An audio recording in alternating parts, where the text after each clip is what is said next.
Yung walang-wala ka na pero naniniwala ka pa rin sa God will provide.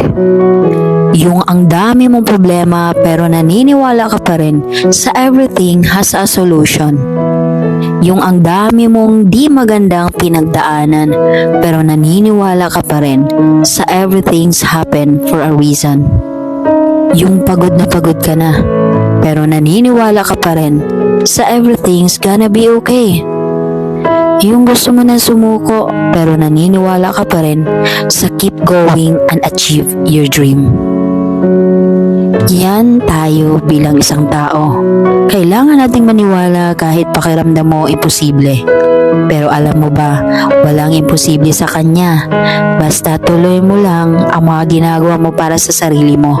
Dahil wala ikaw at ikaw pa rin ang mag-aangat sa sarili mo, hindi ang ibang tao.